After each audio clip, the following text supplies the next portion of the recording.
Isa sa pinakamahirap na mangyari sa buhay mo ay ang magiging kampante ka. Gandang araw po, ako po si RP ng Jim D po. So itong ikukwento ko po sa inyo na to ay base sa karanasan ko.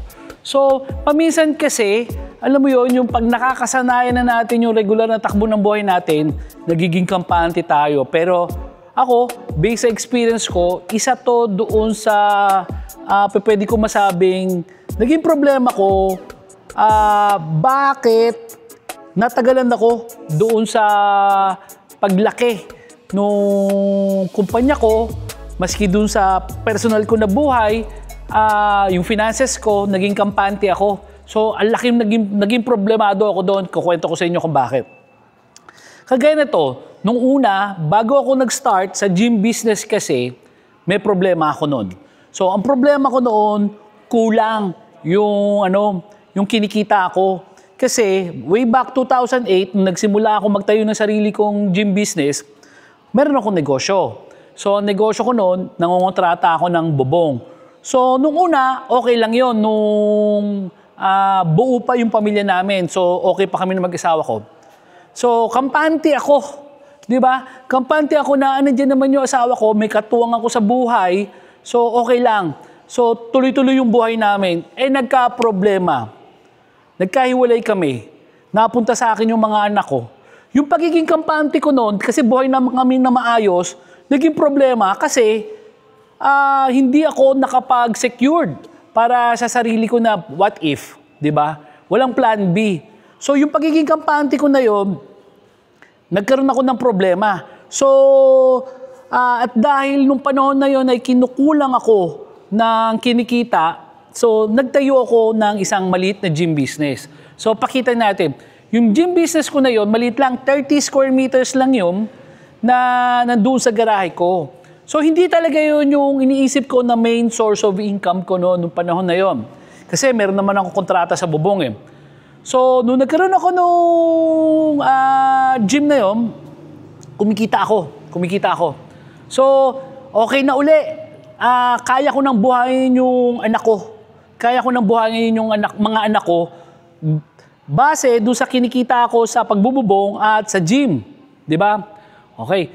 Ngayon, yung anak ko from elementary, magiging high school na, kampante ako na kayang suportahan nung mga negosyo ko, yung pangangailangan namin, nag-high school na, nag-college na.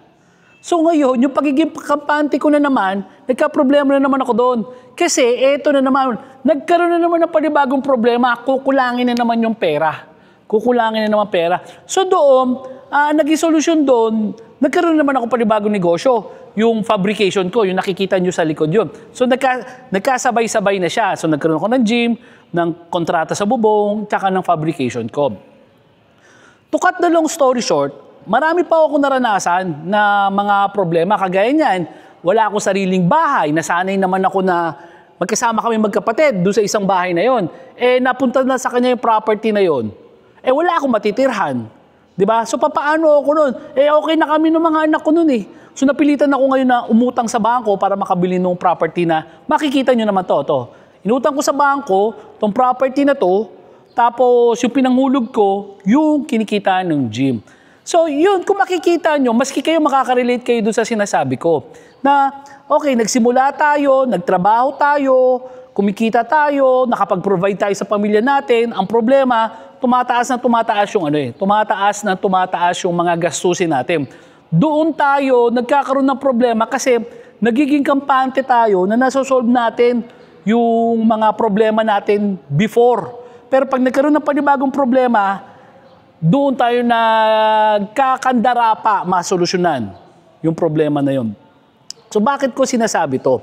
So, kaya sabi ko sa inyo delikado eh. Kasi pagka nasanay ka na sa isang bagay, hindi mo na iniisip na paano ko ba mai-improve yung sarili ko. So, kaya ako sinasabi, kasi kung yung buhay natin patuloy na talaga, na normal, na dumadating yung problema na yan, especially yung mga financial problems na yan, kung tatanggapin natin sa sarili natin na talaga magkakaproblema tayo in the future ng pagdating dyan sa mga financial problems na yan, why not, habang ngayon nakampante ka pa lang, gumawa ka na ng paraan para ma-improve. Kumbaga, ito yung kampante kong level, hindi ka titigil dito. So why not, habang kampante ka pa, gumawa ka na ng next step mo.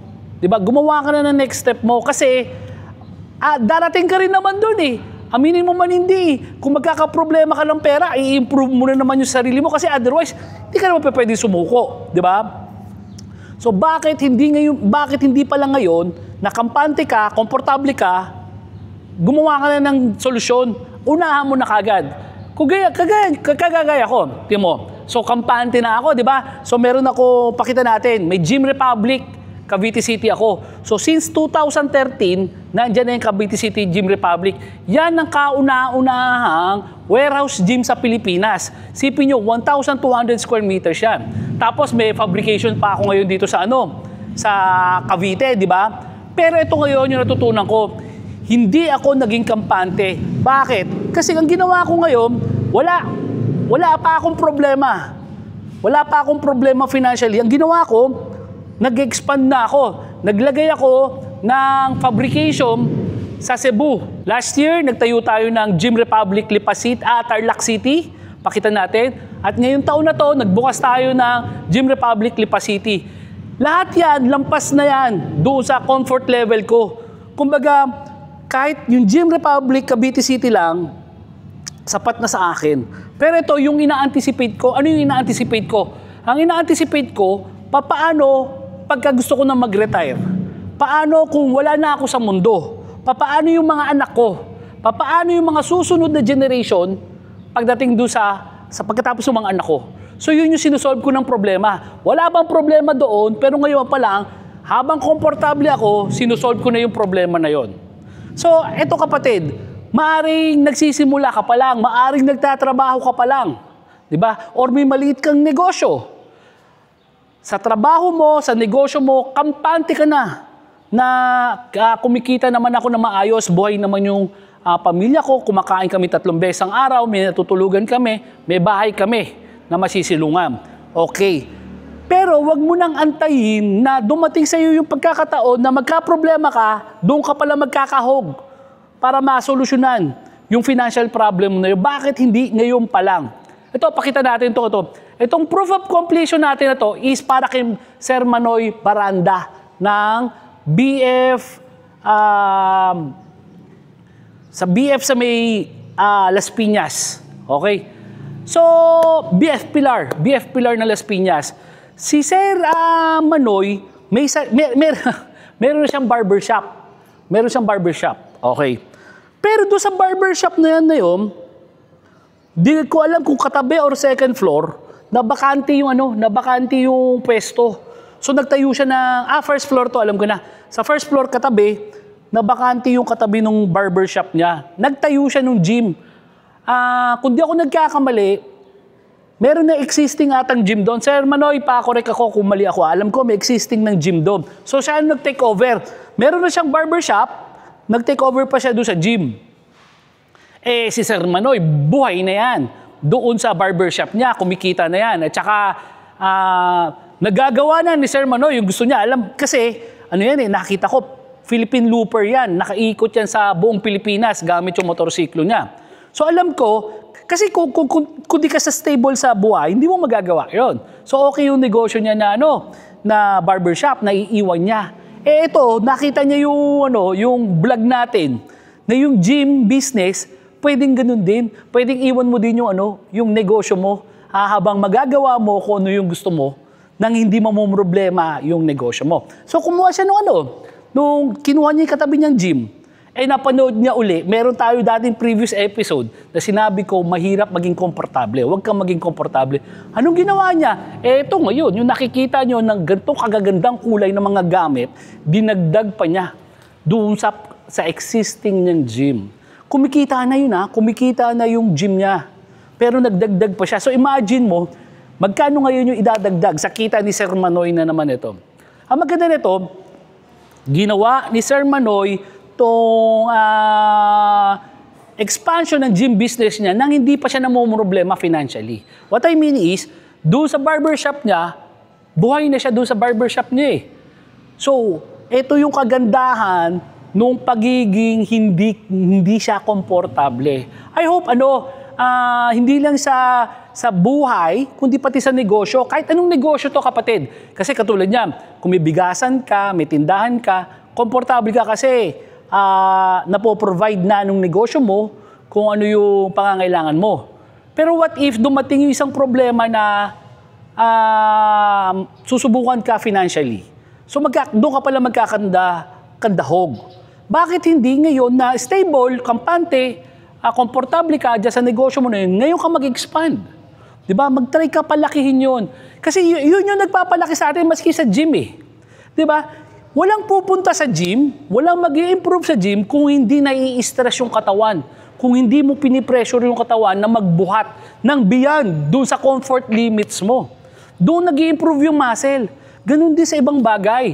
So, kung komportable ka, paupo-upo ka, baka mamaya, paano ka lalaki kung ganun, di ba? So, wag mo na antayin na magka-problema ka. So, I hope may natutunan naman kayo doon sa videos ko. So, pagdating sa gym business kasi, kaya palagi ko itong pinipreach, dito ako lumaki. Isipin mo, pakita natin, 30 square meters na gym. Kumita ako dyan. At yung 30 square meters na gym na yan ang nagbayad nung 300 square meters ko na bahay. May maliit akong bahay, may maliit akong gym, doon siya. Isipin mo na-provide niya yun. At ngayon nga, nakapag-expand ako ng Gym Republic Cavite City, Gym Republic Lipa City, at Gym Republic Tarlac City. So ngayon lumaki na siya na lumaki dahil hindi ako naging komportable. Ako po si RP ng Gym Depot. Magandang araw po.